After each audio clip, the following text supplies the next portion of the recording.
the city has if it elects to move in this direction. Thank you. Excellent. If you could advance the slide. Just a brief overview of the issues that we're going to be going over today. Prop 218, which actually gives the city the power to put a sales tax measure on the ballot. Go over some of the sales tax in LA County, take a look at what other jurisdictions are doing, what the city can do, and then looking at what other rates exist. We have a nice map that we are going to show you guys also. And then also wanted to go over an election timeline so you have a brief understanding in conjunction with obviously the city clerk, who's high level of expertise. So you have a planning opportunity. And we'll talk briefly about public funding and communications and what the city can do. And then a few important other issues, including community engagement, how the city might want to include community members as you move forward, and also a discussion about the budget and how the city can incorporate the community needs into your current budget and your future funding. And then at the end, we'll talk about research and polling, and then we can wrap with any questions. Next slide, please. Okay, Prop 218 essentially gives, which was passed by voters in 1996 and is now part of the state constitution. It gives cities the opportunity to place taxes on the ballot.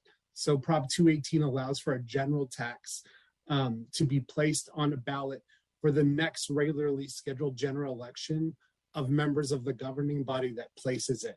This is, as proposed, a general tax initiative, so it requires 50% plus one for passage, whereas a special funded tax would require 2/3. Next slide. This is an overview of the sales tax in LA County. The maximum allowed is 10.25%. Currently, Baldwin Park's at 9.5. You can see it on the bottom there. It's sort of a surprising look at what the state is, the county, and then there would be a Baldwin Park allotment right there, and then the special sales tax, which includes the Bradley Burns sales tax, and then different county measures for like transportation or homelessness or public safety are all included in that 3.25%. So right now the maximum you can get is 10.25. So it would give you 0.75 for each dollar that the city could get back in sales tax revenue. Does anybody have questions? Great. Next slide. Thanks. So just as a general snapshot of the whole county, 36 cities have 9.5%. They haven't increased their tax. 5 have 10, 46 are at the maximum of 10.25. And Santa Fe Springs is an anomaly. It is actually higher than what's allowed, but in order to do that, they had to get special state legislation passed in Sacramento. Next. This is a map of LA County, most of LA County that we could fit on there. And that highlighted section right there is Baldwin Park.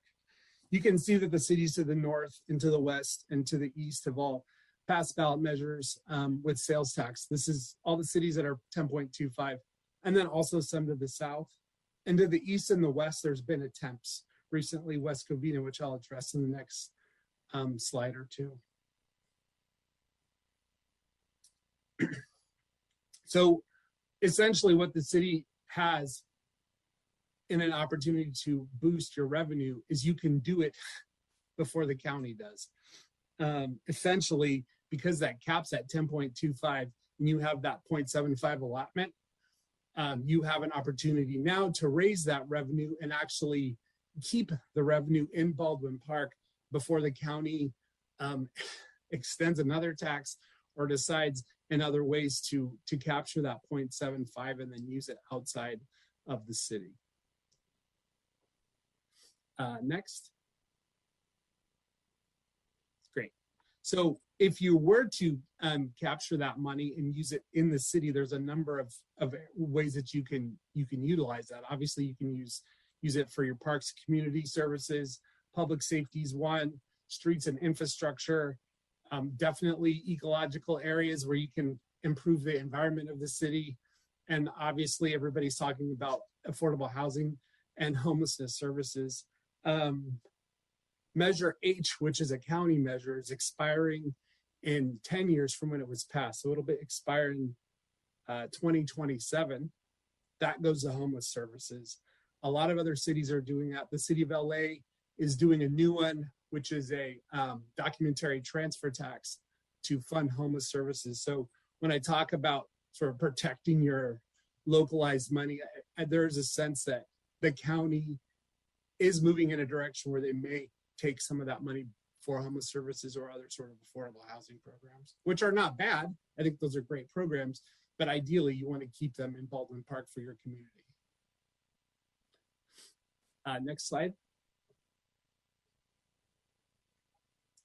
Sorry. So this is a listing of March and November of all the different cities that ran sales tax measures. And the ones with the asterisks are the ones that did not pass. As you can see, there was a number in March and then a number in November. Of note, West Covina, I'm sure council members are aware that the city of West Covina had a ballot measure. It was citizen introduced, which means a group of constituents went and circulated a petition, took it to the council approved it, and it went on the ballot. In West Covina, there was no council support or widespread community support for that ballot measure for a host of reasons, but I wanted to highlight it because it's your neighbor adjacent, and it didn't pass, and I wanted to make sure that you understood that that was an anomaly because it was brought by a citizens group, which is what Prop 218 also allows. It's a lower threshold for a special tax. Does anybody have questions or comments? Kyan, Yes, sir. just to let Mark know that Councilmember Hernandez is waiting to be admitted.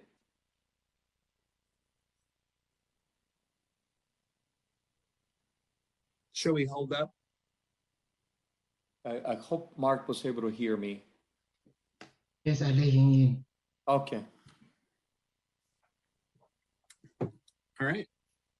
Next slide. So this is a general timeline for the city to prepare a ballot measure, submit the different arguments for and against the rebuttals, and coordinate with the registrar of voters. This is something that your city clerk is hands down an expert and can fully perform. But this slide provides you with a snapshot of the general timeline. So as you move through the process, you want to have almost everything done by the beginning of August, because that's when you're supposed to submit the resolution consolidating your election with the county and also providing the actual ballot measure as it appears in the ballot. You have a couple days where you could withdraw it for whatever reason, but that sort of kicks it off. And then unlike elections in the past, or maybe even a few years ago, elections start earlier, right? So people are voting at voting centers 10 days before.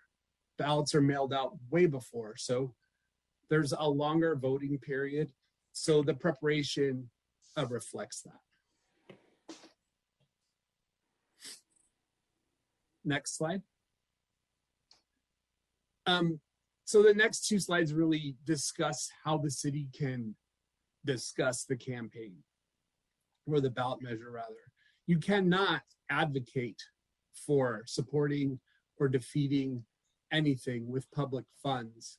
There's a certain sort of a four-prong approach that's applied. It has to be something that you can touch, that's been delivered, it goes to someone's house, it's related to the campaign, public funds were used, and then it occurred in a mass mailing. So the city is completely able to communicate to your residents and should communicate to your residents about what you're doing, because they're going to ask. Folks are going to ask. They always do. You want to be able to answer, well, we're doing this for these very specific reasons, but you're not telling them vote no, or you're not telling them vote yes. Next slide. So the magic words of advocacy that would kick it into a prohibitive campaign are these words, are sort of general magic words that the FPPC determines that they cross the line beyond just providing information to your constituents. They are actually campaigning, which can occur not with city funds, but if the city is going to do anything, you must not discuss any of those sort of advocacy terms. Next. Great. One really important part, in my experience with doing a ballot measure that really shines and supports the community that's intended to support, is including the community. So having a part of Baldwin Park included in the conversation about how you would move forward, what the community wants, how you might allocate that, where the needs exist. I'm sure as council members, you're all very aware of the needs of the constituents of Baldwin Park, but it's very important to include your folks as you dialogue about how you want to sort of position the ballot arguments, actually what benefits you're going to include or you propose to include. The important part is looking at what other communities have done. So West Covina, as I mentioned before, they did have community engagement, but it was community engagement against the measure. And that's why it failed, because I think, people are smart. They know what's going on. So point being, you want to engage the citizens and the residents of Baldwin Park. Okay, next. Great. So a lot of cities are getting ready to talk about their budget. They're finishing up their quarterly reports. They're looking forward.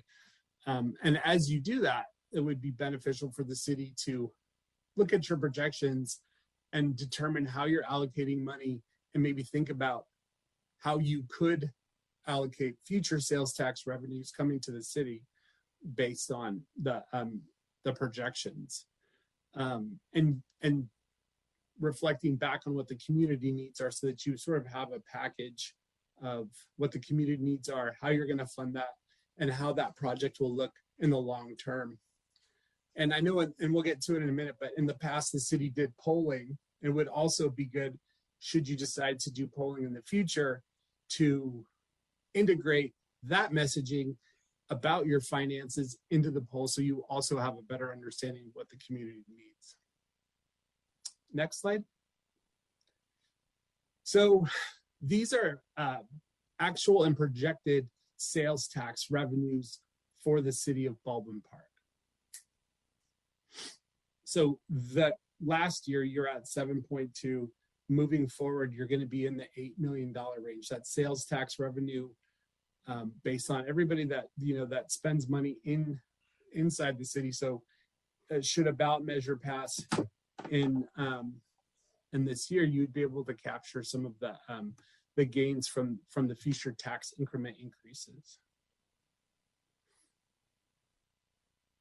Any questions or comments?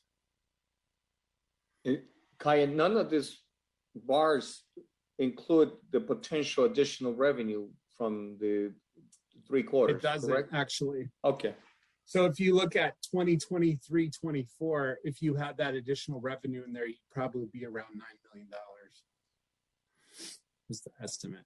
Around how much? Probably around 9, right? In 23, 24. If that's at 8.3 million in 23-24, if you add in that increment, if the sales tax measure is approved, you would have that additional revenue.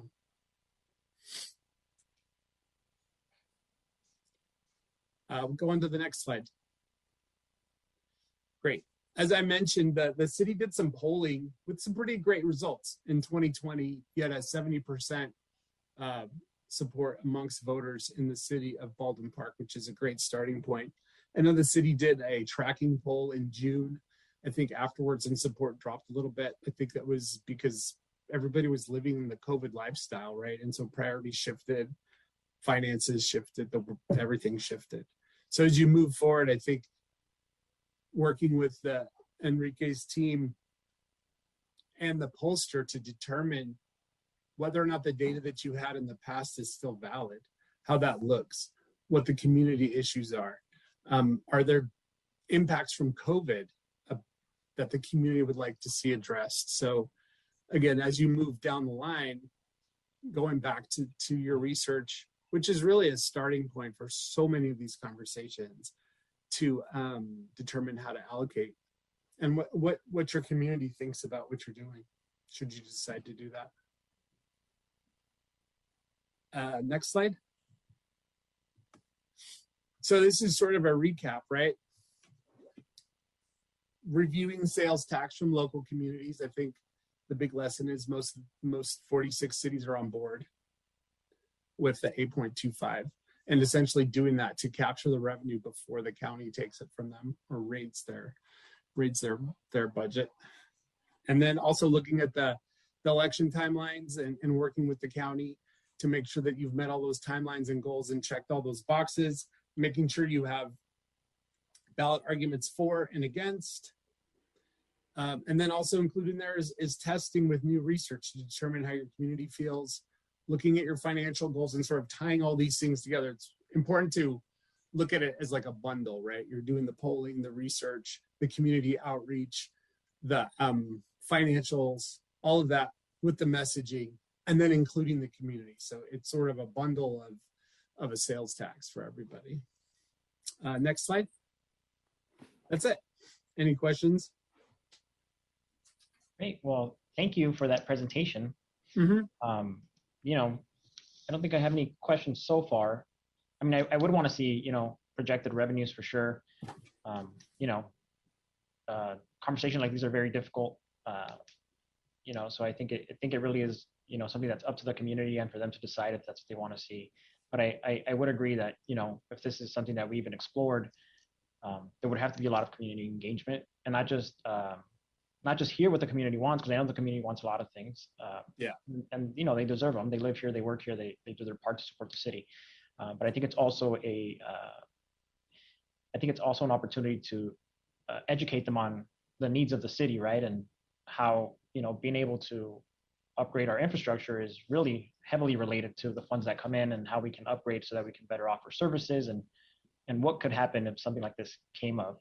But yeah, so that's just one of my priorities, making sure that the community gets, you know, to say what they would want to see done in the city, what their priorities are. And also, you know, and if this can also be a lesson learned for both so that they can see what is needed in the city. Certainly. And I know that your city manager and the executive team, you know, raised a lot of those same questions, and we're very interested in how to reach out and what the model looks like and how to meet those community needs. I think it really does take a group effort to, you know, look at what the city needs like in a real sense and then differentiate that from sort of pie in the sky. I want this thing that it looks great, but right now we're in a very precarious situation with COVID, with all sorts of different funding issues. Infrastructure needs are incredibly real. So I applaud you in that approach. And I think the executive team definitely supports that. Great, thank you. I don't know if any other council members or staff have any questions or comments. Yep, if I may, Mr. Mayor. Yes, Councilmember Hernandez. Thank you. Apologies for showing up a little late here. Quick question. Is there a way to essentially kind of lock these? Because I know generally what you're talking about is the general funds where, voters approve X amount percentage, and that goes directly to our general funds. Is there a way to do two things? One is to bifurcate some of those funds where, X amount of money goes to our rec and parks program for, X amount of years, right? Just to do that. And then it can transfer or sunset back into our general fund and so forth. Because then that way there's a dedicated stream for whatever projects, right? Or departments, right? Whether it's public safety, seniors, or whatever the case might be. But then be able to, as people are voting for it, then they understand that at some point, this dedicated fund will move away from a dedicated fund and go towards the general fund, in perpetual. I think that's a great question, and that's actually a legal question in terms of how you would, in particular, like fund that whatever program it is, like how that is in the city. But if it's a general funded program, then it's sort of discretionary how the city would spend it, right? So if you wanted to tell folks we're going to do this for 5 years and we're going to fund parks until particular park is done or this infrastructure is built, I think that's something the city could talk about. But I think when you transition to specifically allocating it in a fund in your budget and it's line itemed out as, special fund A to whatever Barnes Park, I think that poses a legal question, which by all means your city attorney can definitely answer. I don't know if my colleague Juan has anything to add in your experience in Bellflower. No, thank you for that, Cayenne. It's a solid question, council member. So yes, you do have that option, right? And I wanted to commend you and the city staff and your fellow colleagues on the council for really having this discussion this early on. You'd be surprised how many cities wait till that June timeframe or July to start having this discussion. And sometimes you end up developing measures that are not as well cooked as could be. So the fact that you're having this discussion so early on is commendable. But yes, there's a couple of avenues that you can take. As Cayenne said, that's definitely a legal question. But if you as a city council collectively elect that you want to dedicate a certain amount of the funds for a certain purpose and lock that into the language, that's doable. I will remind you though, as a member of the city council, you all have that discretion of being able to budget for these amounts, and in theory, be able to, during the budget process, as you get these general fund revenues coming in, to be able to determine at that point in time, depending on your actual needs, whether if maybe this year you want to dedicate X amount of on parks or other different departments or other uses. So it's a matter of whether if you want to lock yourself into a certain thing, or if you want to give yourself some flexibility and then go on a year basis or biannual, whichever way your budget is. But that is definitely an option that you have in terms of locking it in. No, and I appreciate that. It's just one of those things of, for voters to approve this, what's the appetite, right? And obviously there's polling that will dictate some of that. But if residents know that,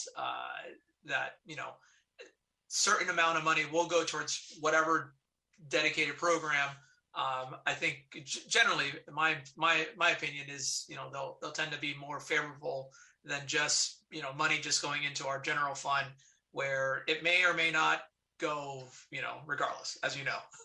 Yes. So, and just right quick, council member, I am a former elected official as well.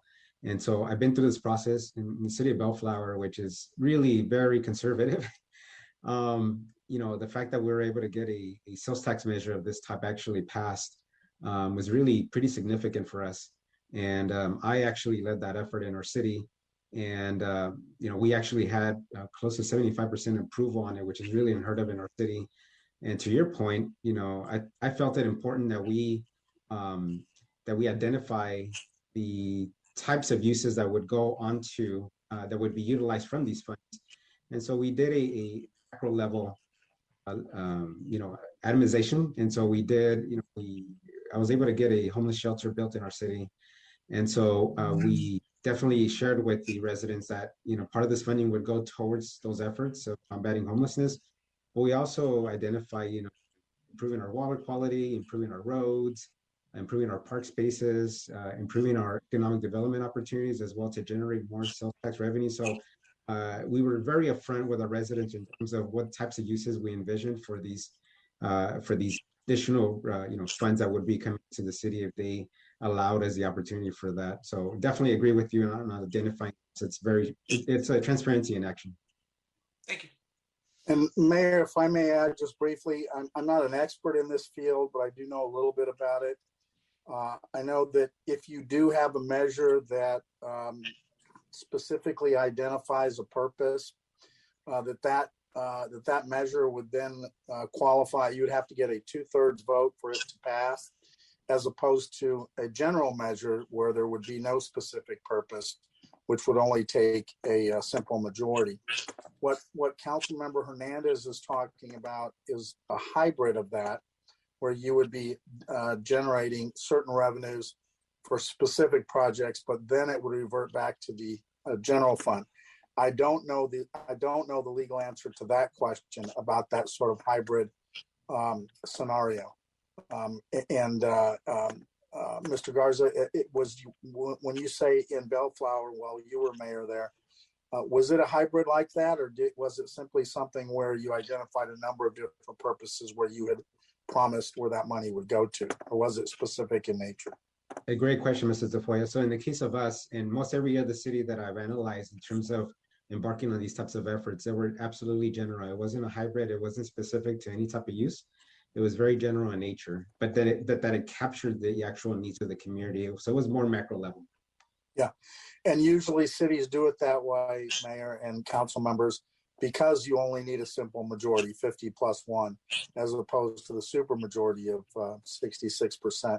And then lastly, I think I'd mentioned that, in our discussions with the executive team, one of the reasons why, we were bringing this up is because each city can be taxed a maximum of 10%. Our city is 9.25%. So you have the county, waste management, all these other taxing authorities that could come in and take that extra 0.75%, I guess it is. They could come in and take that, and then we would not get the benefit of it. They would. We may get a small percentage of it based on the tax revenue base. But that's why the executive team thought, this is something we should consider, because, we could lose it. And once we're taxed up to 10%, we could no longer even generate this kind of measure. That's Mayor, Yes, Councilmember Garcia. I wanted to provide a little bit of history on our past efforts. In spring of 2020, we were considering a similar sales tax, and for the same reasons that we're discussing here this evening. And it makes sense to me. We would want to capture those revenues locally versus having other public agencies benefit from that increment. But I will say that we were looking to tie it to public safety for the reasons that Councilmember Hernandez mentioned. And that is because we have to go to the voters and justify why we are proposing the sales tax increase. And it actually pulled very high in the early part of 2020. And then, as you recall, we had the BLM in spring, maybe about May of 2020. And so that shifted, the support when we went back to poll the community, and we found that there was less support because of the moment we were experiencing. And so I share that because I guess there's pros and cons to doing a general fund, revenue source, or tying it to a specific program, because I think that here in the city, we can always say that we're doing this because we want to capture this for our city, our local programs. But like with the change of winds, like we saw in 2020, nobody could have foreseen that. It really changed the direction of our initiative. And so we pulled, any consideration at that point for, going out to do this ballot measure. So I just want to share that because there's pros and cons. And I think really what it comes down to is we just don't want to miss the opportunity to capture that increment locally.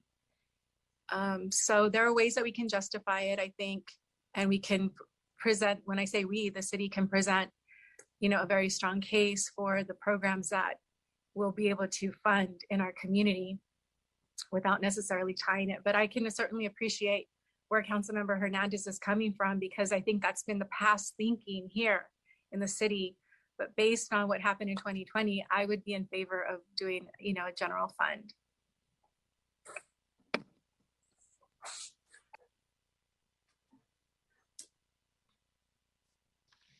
So is there any way for for the council to do, to commit to spending a certain money without it being on the ballot. And then, so my biggest concern is, I see both. I know that about the 66%, the 2/3 majority, and that's makes it much more difficult to get it passed, right?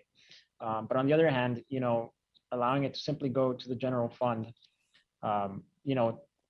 I see, in other cities, we always say it's going to go towards this, it's going to go towards that, it's going to go towards recreation, making our city safer, et cetera, et cetera. And then there's no way to actually hold anybody accountable to where those dollars are going. And I think that would be one of my concerns, not just as mayor, right, but also as a resident. And I think that would be one of the concerns of the residents as well. So I think, it might be best to do that polling, look at what people are asking for, and then seeing based on that, we can make a more informed decision, right? And be able to not only capture the needs of the city, but also make sure that the residents are comfortable with what they're approving and knowing that they are going to get whatever they're asking out of it. Mayor, if I may. Yeah. When one recommendation could be, and please, city attorney, if I am erring in saying this, please correct me, but I think that I'm as an observer, I'm seeing the discussion, I'm seeing the sentiment. One thing that could be done is that the sentiment of having dedicated funds for certain uses, that could be something that could be done in the form of let's say an internal resolution, so that as you undergo your budget process, which is probably going to start here in the next couple months, that's a dedication commitment during that budget process, right? That going forward, X amount of funds are dedicated for certain use. And that's independent, though, of this potential initiative if you decide to embark on it. That way, if the initiative actually passes, it's general in nature. But then when those funds come into the budget process, you've already have some guidelines as part of your budget process that X amount of funds would be used for X amount of purposes.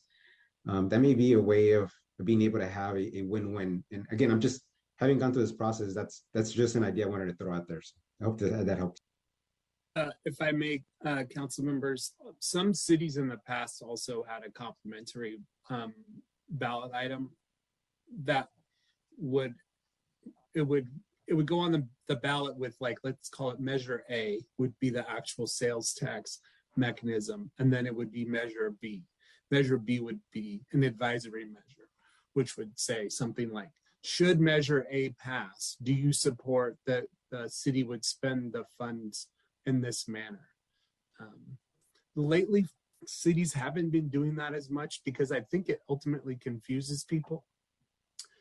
But you can, when you craft your ballot language, put in the words that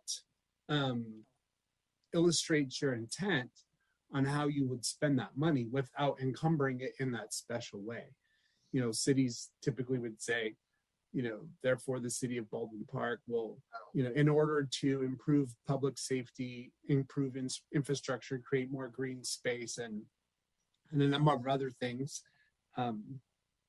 support a sales tax increment of 0.75 cents, to be, used for 5 years or 10 years or whatever until the voters remove it.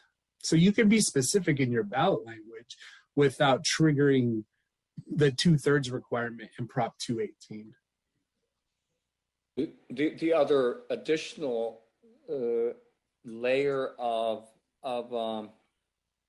accountability as well, Mayor and council members, and we didn't have it on the slides, but of course there would be an advisory committee made up of citizens of the city that would then provide recommendations to the city council on every year how the revenue should be spent or would be spent.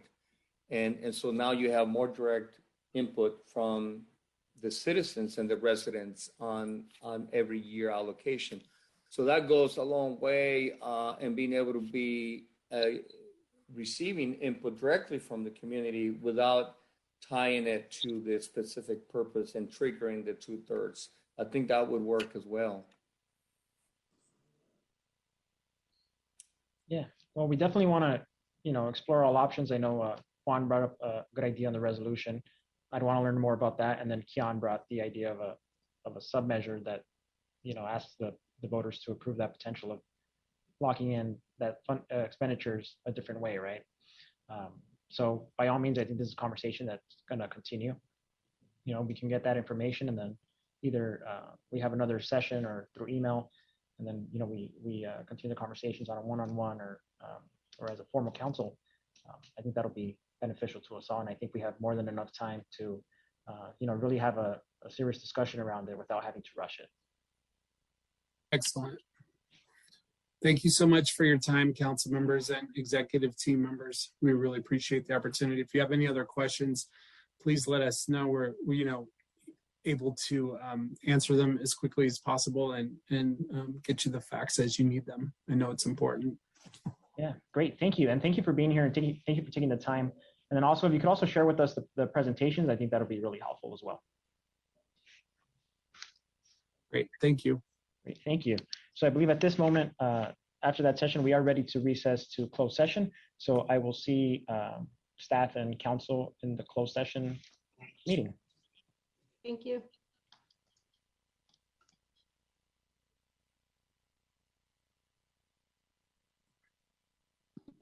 Record.